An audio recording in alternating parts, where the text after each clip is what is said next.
Hey guys, in this video we're going to put together a quick form, and I want to show you how to do a little bit of form validation using just JavaScript. Alright, so we're also going to use Bootstrap just to make things look a little better, but I'm not going to download Bootstrap. I'm actually going to use the CDN, which I don't remember the URL, so we're just going to search Bootstrap CDN. Oh, it's bootstrapcdn.com. Alright, so we're going to grab this link right here to the CSS, and let's put that up in the head area.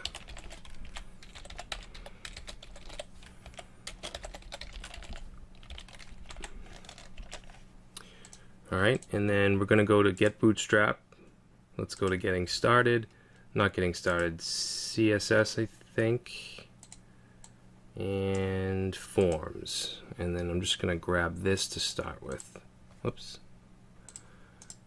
Copy that, and let's put this in the body. Okay, so this is going to be, I guess, a registration form.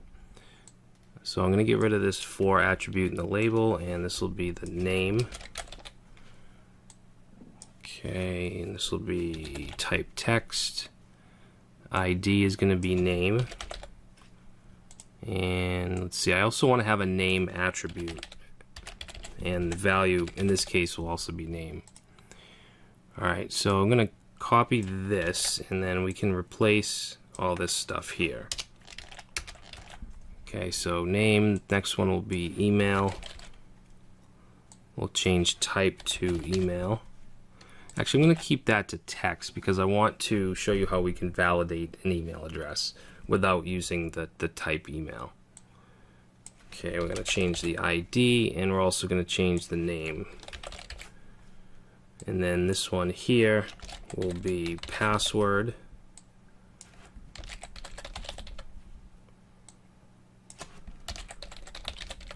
Okay, type is also going to be password. And then we want a password confirmation as well, so I'm going to copy this form group div, and we'll say confirm password, and for the ID we'll call it password 2 along with the name password 2. Alright, so let's take a look at that. Alright, now I'm gonna wrap this in a container.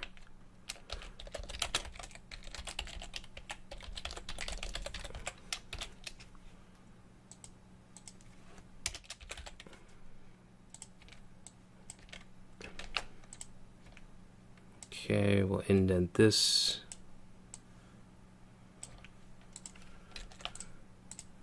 Okay, so there's our form. Let's put an H1 at the top here. We'll just say register with us. And let's give this H1 a class of text center. Okay, so there's our form. And we want to make sure we give it an ID as well, so we'll just call it reg form. And then down in the script area we're going to say document dot get element by ID reg form, and we're going to add an event listener.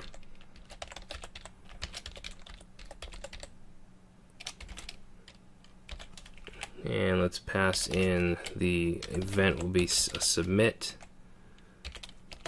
and let's say we'll call the function register and then false. Okay, so then we're going to have function register. Alright, and we're going to pass in an event here, and then do prevent default, okay, because we don't want it to actually submit. And then for now let's just say console log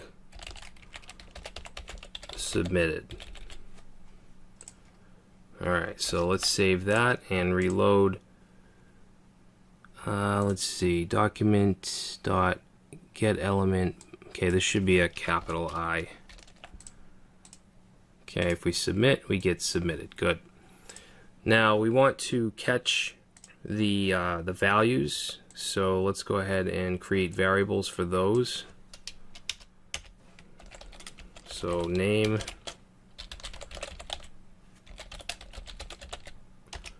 get element by ID name, and it's going to be the value that we want. Okay, so we'll copy that.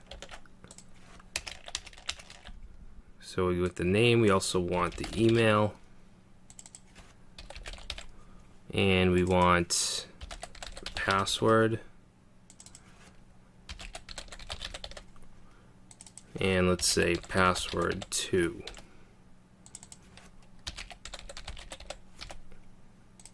Okay, so we have those values. Now, when we submit the form and everything passes, we want it to just give us a message that says the user's name and then has submitted with whatever the email address is. Alright, so what we'll do is, let's put right above the form, I'm going to create a div, give it an ID of MSG for message, and let's give it a class of alert. Alright, now the alert, the color class, whether it's alert success or danger for an error, that's going to be dynamic depending on what the message is. So I'm not going to put that class in yet. But what we want to do is go down here and we'll say document. Actually, you know what we'll do is put the message in a variable as well. So we'll say var msg equals document dot get element by ID msg. Alright, and then down here we'll say msg dot inner HTML, and then we want the name, and then we'll concatenate a string. So we'll say name is registered with email, and then we want to concatenate the email. Alright, so let's see how that works. If we submit, actually we need to fill something out here. We'll say Brad. Okay, so you see we get Brad is registered with the email techguyinfo@gmail.com. So we want to be able to have validation, because if we submit, it just says is registered with email, and that doesn't make sense. So first thing we'll do is make sure that the required fields are filled out. Alright, so we're going to go right here and put in an if statement. So we're going to say if name is equal to nothing, or email is equal to nothing, or password or password 2 is equal to nothing. Okay, if that's true, then we want an error. So we're going to do msg dot inner HTML, and we'll say please fill out all fields. Alright, and then we'll do an else, then this will happen, which is just the success message. Okay, so we'll put that in there. So now if we go and we reload and try to submit, we get please fill out all fields, and it should do that as long as any of them aren't filled out. Last one, submit, and that works. Alright, so that's the first part of the validation. Now I also want to add the class. Okay, I want to change the class if this is an error or a success message. So what we can do is use class name. Alright, let's go here where it would be an error. We'll go right above the inner HTML and do msg dot class name equals, and let's set that to alert, and then alert dash, let's see, this is going to be danger. That'll make it red. Alright, and then let's copy it, and then in this, when it's successful, we want it to be alert success. Okay, and these are bootstrap classes. So now if we reload, try to submit, you can see now it's red. If everything's filled out, submit, now it's green. So let's say we want another rule like your name has to be at least 3 letters or 3 characters. So we'll go into where the success is, which is this else, and we're going to put another if else. Okay, we'll grab let's just put a comment here that says success. Okay, we'll cut that and then put that inside the else. And what we want to test here is we want to say if name.length is less than 3, then we'll copy that, paste that in, and then for the message we'll say name must be at least 3 characters.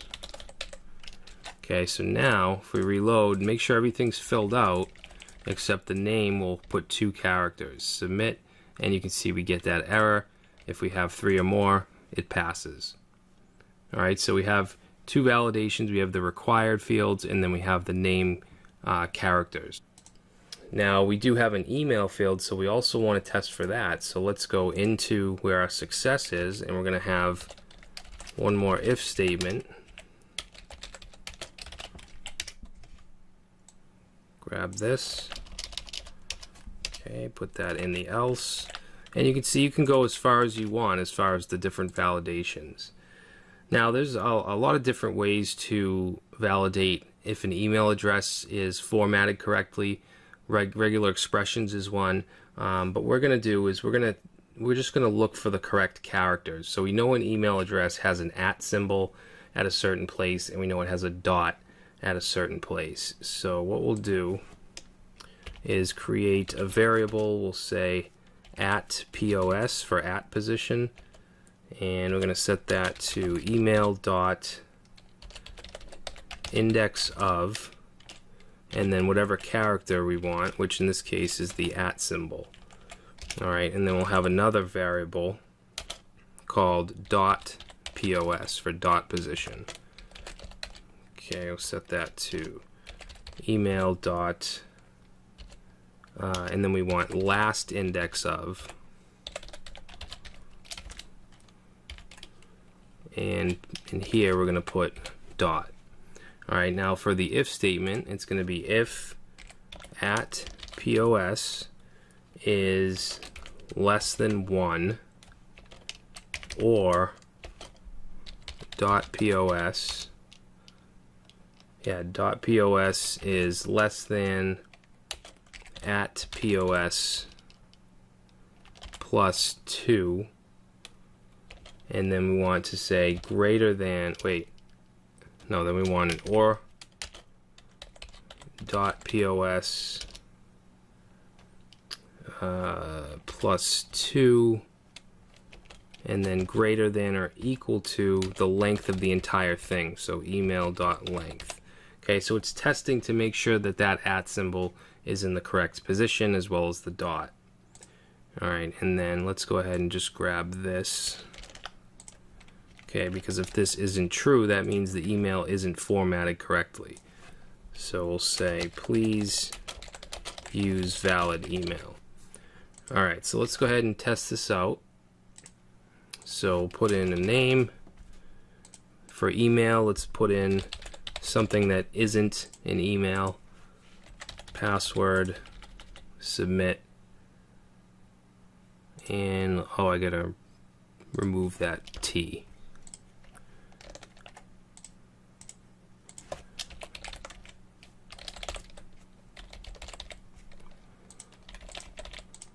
Please use valid email. So if we say something at something.com and submit, and then it works. Alright, and then the last thing we're going to do here is make sure the passwords match. So we want to go again inside this else, another if statement,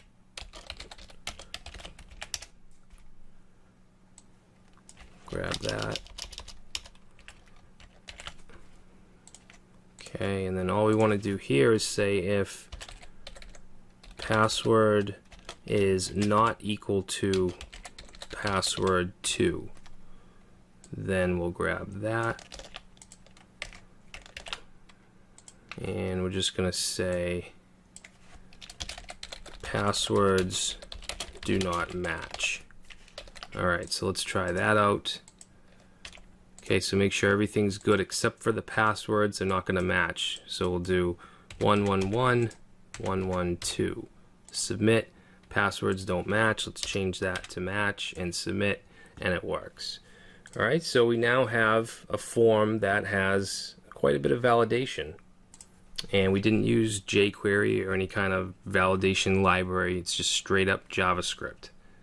Alright, so we're going to stop here, and I'll see you in the next video.